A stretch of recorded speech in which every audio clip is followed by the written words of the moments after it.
السلام علیکم ورحمۃ اللہ۔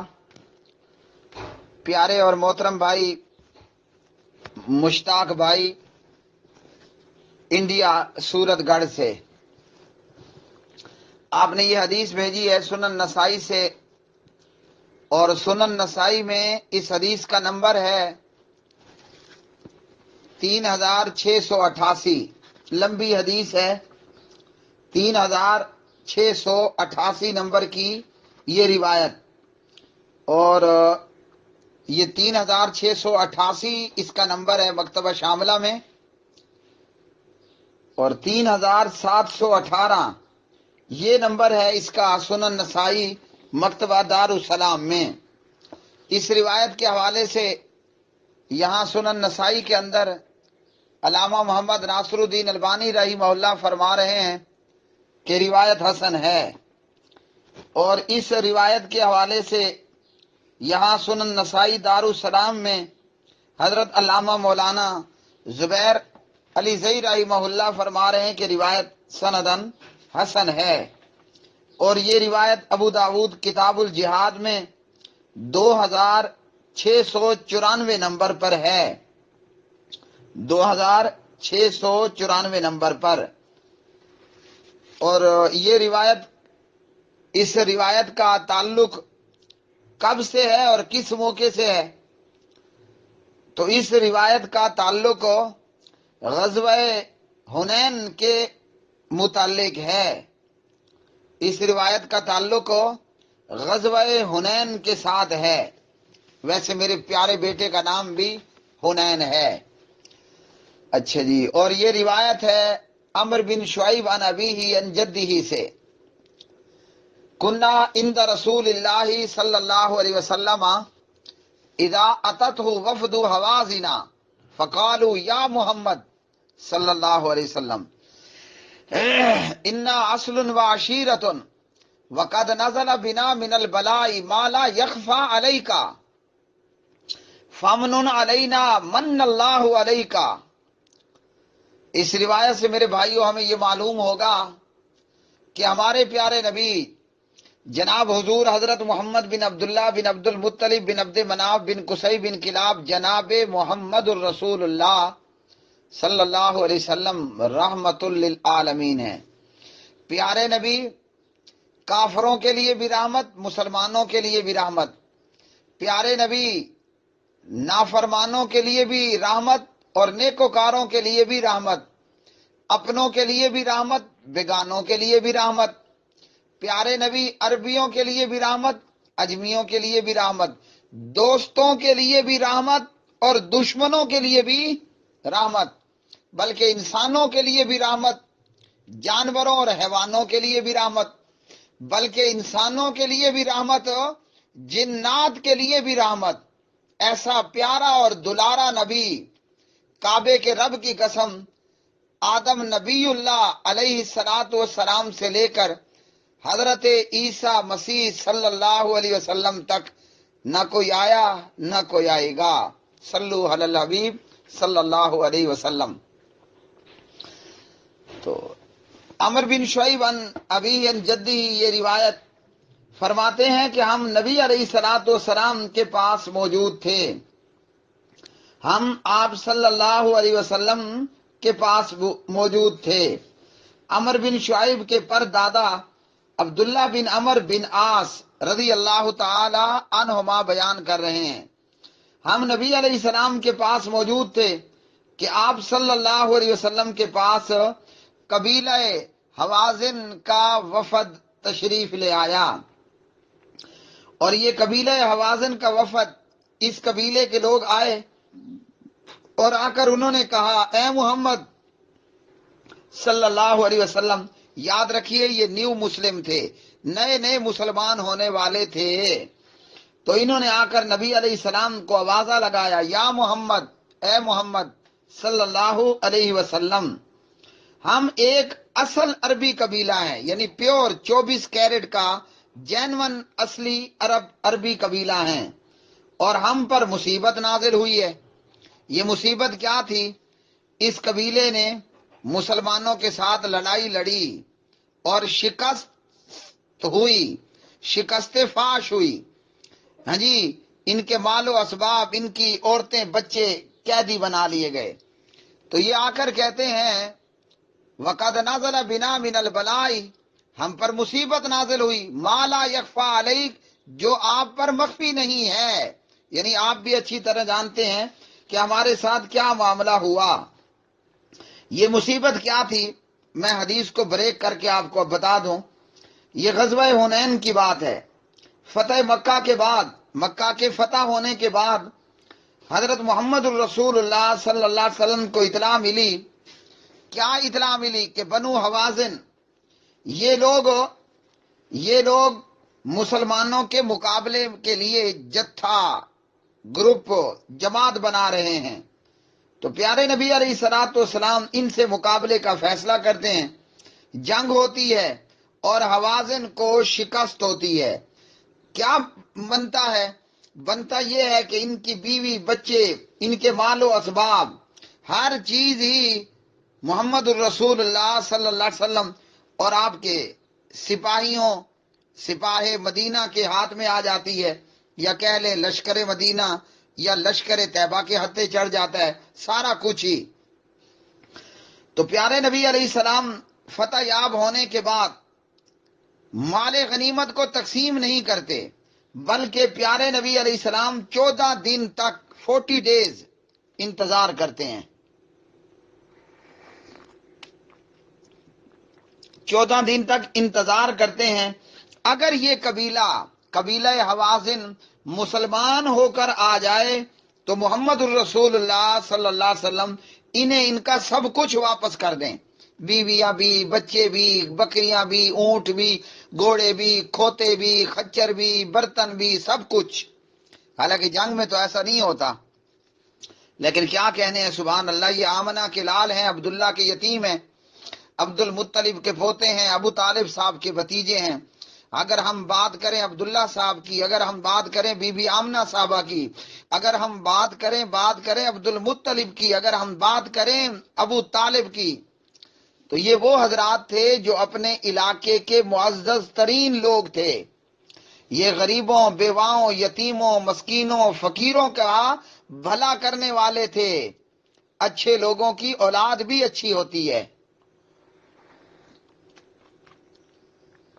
چنگے لوگوں کی اولاد بھی چنگی ہوتی ہے۔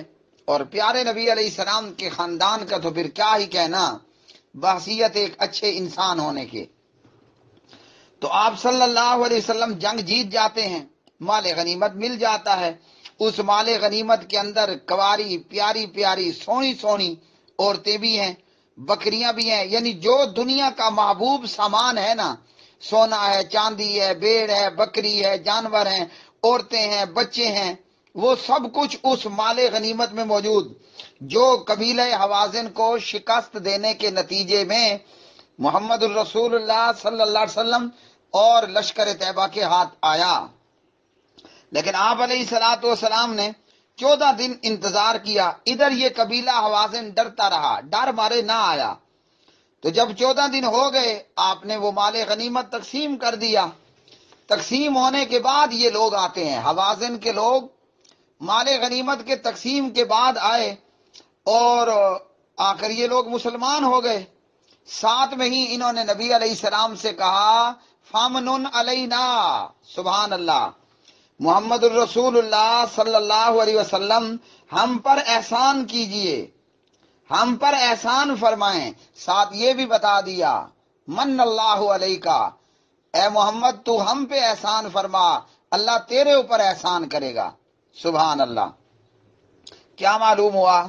جو اللہ کی مخلوق پر احسان فرمائے، اللہ بھی اس پر احسان فرماتا ہے۔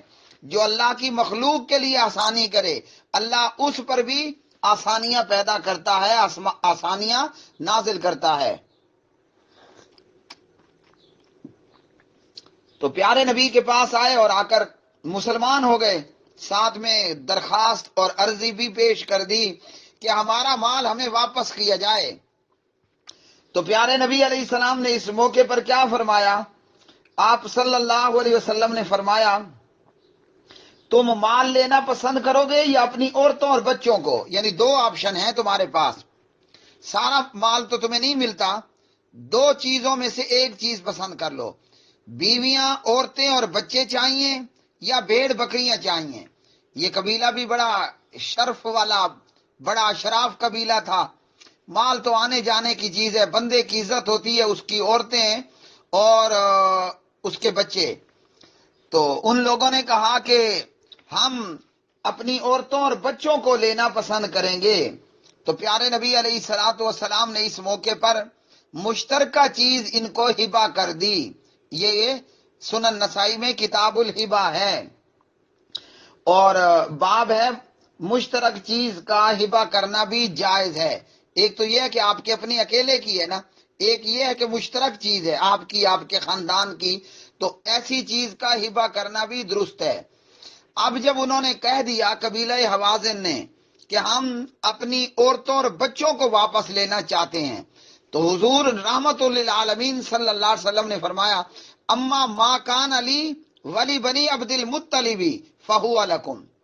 بھائی بات یہ ہے کہ مال غنیمت تو تقسیم ہو چکا ہے، اب جو میرا اور عبد المطلب کے خاندان کا ہے، یعنی ہمارے لشکر میں سے جو میرے حصے میں آیا اور میرے خاندان کے لوگوں کے حصے میں آیا، فرمایا وہ میں نے تمہیں دے دیا، فہو لکم، وہ تمہیں مل گیا۔ جو عورتیں بچے ہمارے حصے میں آئی تھیں وہ میں تمہیں دے دیتا ہوں، باقی اس کے علاوہ بھی اب تمہارا مال ہے۔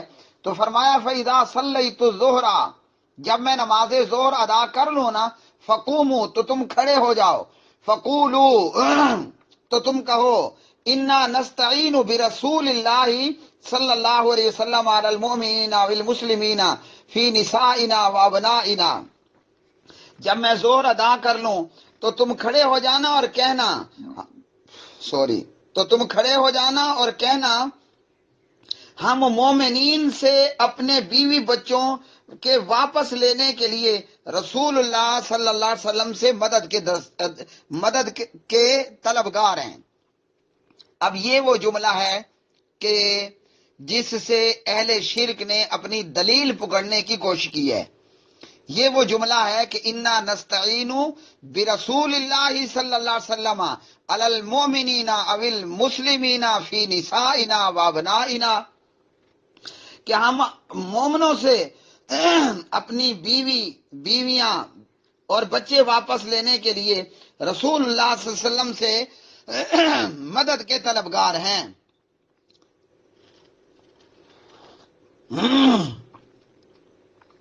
تو مردوں سے مدد مانگنے والے، فوت شدگان سے مدد مانگنے والے، پیغمبروں، نبیوں، ولیوں، رسولوں، فرشتوں سے مدد مانگنے والے کہتے ہیں کہ یہ دیکھو قبیلہ حوازن کے لوگ کہہ رہے ہیں انا نستعین برسول اللہ، ہم رسول اللہ سے مدد مانگتے ہیں۔ تو بھائی میرے سمجھ لیجئے، ایک ہے ما فوق الاسباب اور ایک ہے ما تحت الاسباب۔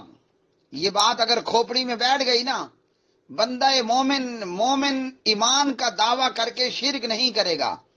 اور یاد رکھ لیجئے، جو کہتا ہے نا کہ یا غوث المدد، نعوذ باللہ، نقل کفر نباشد، جو کہتا ہے یا غوث المدد، جو کہتا ہے یا رسول اللہ ادرکنی اغثنی، ہاں جی میری مدد فرمائیے اللہ کے رسول، عبد القادر میری مدد کر، یہ حرام ہے، یہ کفری اور شرکی عمل ہے۔ قرآن کہتا ہے وما دعاء الکافرین الا فی ضلال، ان کافروں کی پکار کھڈے میں ہے، گڑھے میں ہے، گمراہی میں ہے۔ ایک ہے ما فوق الاسباب مدد مانگنا اللہ کے غیر سے، وہ حرام ہے۔ آپ مردے کو پوجیں، غیر موجود کو پوجیں، نہ جو سنتا ہے، نہ دیکھتا ہے، نہ سمجھتا ہے، نہ پوری کر سکتا ہے، اس کو مدد کے لیے پکارنا، جیسے پیغمبر کو، فرشتے کو، علی کو، نبی کو، ولی کو، امام کو، پیر کو، فقیر کو، یہ پکارنا ما فوق الاسباب حرام ہے۔ اور ایک ہے ما تحت الاسباب، اسباب کے تحت رہ کر مدد مانگنا، یہ حلال ہے۔ یہ قبیلہ حوازن کے لوگ کیا کہہ رہے ہیں؟ انا نستعین برسول اللہ، ہم مدد مانگتے ہیں رسول اللہ صلی اللہ علیہ وسلم سے۔ ہاں جی، آپ صلی اللہ علیہ وسلم سے مدد کے طلبگار ہیں، مدد مانگتے ہیں. تو یہ بتائیے یہ ما فوق الاسباب ہے کہ ما تحت الاسباب؟ یہاں نبی علیہ السلام ظہر پڑھا کر مصلی پر موجود، یہاں نبی علیہ السلام زندہ موجود، یہاں نبی علیہ السلام سن رہے ہیں، دیکھ رہے ہیں، آگے صحابہ صفوں میں موجود ہیں، حوازن کے لوگ کھڑے ہو کر انا نستعین برسول اللہ کا نعرہ لگا رہے ہیں کہ ہم رسول اللہ سے مدد مانگ رہے ہیں. تو یہ کیا ہے؟ یہ ما فوق الاسباب ہے کہ ما تحت الاسباب؟ یہ حوازن کے صحابہ، نیو مسلم، نئے مسلمان ہونے والے یہ صحابہ، یہ پیغمبر کی وفات کے بعد نستعین برسول اللہ کہہ رہے ہیں یا پیغمبر کی وفات سے پہلے؟ کیا یہ وفات اور ممات سے پہلے کا معاملہ ہے یا بعد کا؟ بات یہ ہے کہ یہ تو آپ کے زندہ موجود ہونے کے وقت کا واقعہ ہے. آپ زندہ ہیں. صلیت الظہر، آپ نماز ظہر پڑھا چکے ہیں. فرمایا جب میں نماز ظہر پڑھا دوں. تو بھائی جب اللہ کے رسول زندہ تھے ان سے مدد مانگنا درست تھا، کیونکہ یہ ما تحت الاسباب ہے. آج اگر کوئی بریلوی اور کوئی قبر چٹ اور مردہ پوجا کرنے والا کہے ادرکنی یا رسول اللہ، اغثنی یا رسول اللہ، یہ حرام ہوگا، کیونکہ یہ ما فوق الاسباب ہے. 1000 سال پکارتے رہو رسول اللہ کو صلی اللہ علیہ وسلم، آپ کی مدد اللہ کے رسول نے نہیں کرنی. یہ ایسا ہی ہے کہ جو پیاسا پانی کے کنویں پہ کھڑے ہو اور آ کر کہے کنویں پہ کھڑے ہو کر کے پانی میرے منہ میں آ، پانی پانی پانی پانی میرے منہ میں آ. پانی منہ میں آئے گا؟ سوال ہی پیدا نہیں ہوتا. کنویں میں آپ کو ڈھول ڈالنا ہوگا، رسا ڈالنا ہوگا، ڈول کھینچنا ہوگا، پھر پانی آئے گا باہر، پھر اس کپ کو، گلاس کو، جگ کو اٹھا کر منہ میں لگانا ہوگا، پھر پانی کھینچنا ہوگا، پھر پانی آپ کے منہ میں آئے گا. تو بے وقوف آدمی ہے کہ موٹر پمپ پہ کھڑا ہو جائے اور کہے کہ پانی میرے منہ میں آ. اور بھائی بجلی کا بٹن مار، یہاں بجلی نہ ہو موٹر پمپ پانی نہیں دیتا ہے نا. یہ ہے ما تحت الاسباب. تو پیارے نبی یہاں زندہ موجود ہیں، مصلی امامت پر موجود ہیں. حوازن کے لوگ کہہ رہے ہیں انا نستعین برسول اللہ صلی اللہ علیہ وسلم، ہم رسول اللہ سے صلی اللہ علیہ وسلم مدد کے سوال کرتے ہیں، مدد کے طلبگار ہیں. تو یہاں یہ مسئلہ بیان ہوا. یہاں فوت شدہ، وفات شدہ، ممات شدہ پیغمبر کو نہیں پکارا گیا، یہاں تو زندہ پیغمبر سے مدد کی بات کی گئی ہے. تو زندہ اور اسباب کے تحت کسی سے مدد مانگنا یہ حرام نہیں ہے. حرام یہ ہے کہ اب رسول اللہ صلی اللہ علیہ وسلم کو مدد کے لیے پکارنا. ویسے تو رسول اللہ صلی اللہ علیہ وسلم کو سرائکی اور پنجابی آتی بھی نہیں تھی نا. ہاں جی، جب تک اللہ نہ بتائے تو نبی علیہ السلام کو تو معلوم نہ ہوتا کہ یہ پنجابی میں کیا بولے جا رہا ہے، مجھ سے کیا مدد مانگ رہا ہے، یہ کیا کہہ رہا ہے، اس کے الفاظ کیا ہیں، الا یہ کہ آپ کو وہی کر کے بتا دیا جاتا. حدیث آپ کو کوشش کرتا ہوں سنا دوں کچھ ساتھ. جب انہوں نے یہ بات کہی کہ ہم نبی علیہ الصلوۃ والسلام سے مدد کے طلبگار ہیں، تو نبی علیہ السلام نے فرمایا جو میرے اور عبد المطلب کے خاندان کے حصے میں آیا وہ تمہارا ہو گیا. صحابہ کے سامنے دوبارہ کہہ دیا تاکہ لوگوں کو ترغیب ہو اپنا حصہ محمد الرسول اللہ صلی اللہ علیہ وسلم کی نقل کرتے ہوئے چھوڑ دینے کا. آپ تو پہلے ہی کہہ چکے تھے نا کہ میں اپنا اور عبد المطلب کے حصہ آپ کو چھوڑ چکا، لیکن یہاں صحابہ کی مجلس میں پھر کہہ دیا، ہاں جی پھر کہہ دیا کہ فما کان علی ولی بنی عبد المطلب فہو لکم، جو میرا عبد المطلب کا حصہ ہوا بنو عبد المطلب کا وہ تمہیں میں نے دے دیا. کیوں؟ بطور ترغیب کہا لوگ محمد الرسول اللہ صلی اللہ علیہ وسلم کی نقل کریں، اور صحابہ تو تھے ہی محمد الرسول اللہ صلی اللہ علیہ وسلم کے نقال، ہاں جی آپ کی نقل کرنے والے.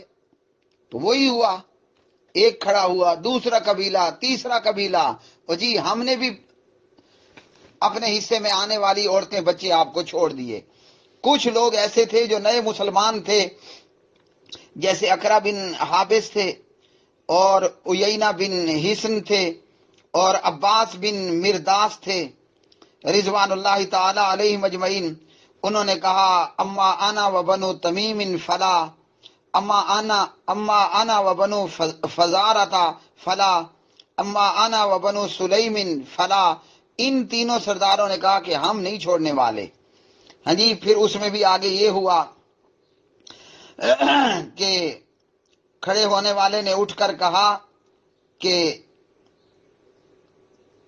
ہم جو ہے وہ جو ہمارے حصے میں آیا ہم اس کا اختیار بھی نبی علیہ السلام کو دیتے ہیں، اور نبی علیہ السلام نے فرمایا انہیں قبیلہ حوازن کو ان کی عورتیں بچے واپس کرو۔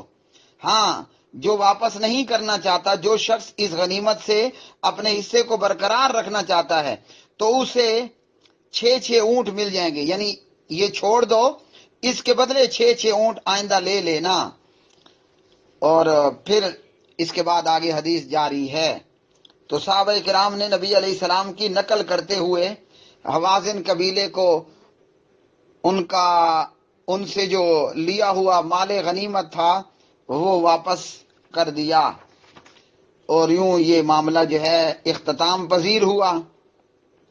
تو اس حدیث سے صحیح سنن نسائی کی اس روایت سے یہ معلوم ہوا کہ بندہ مشترک چیز کبھی ہبہ کر سکتا ہے، وہ واپس کر سکتا ہے، جیسا کہ اس حدیث سے یہ معلوم ہوا۔ اور اگر مسلمانوں کا امام اور امیر مصلحت کی خاطر کوئی اس قسم کا کام کرے تو مسلمانوں کا کام کیا ہوتا ہے؟ لبیک صادق، اپنے امیر اور اپنے امام کی ہاں میں ہاں ملائیں۔ وآخر دعوانا ان الحمد للہ رب العالمین۔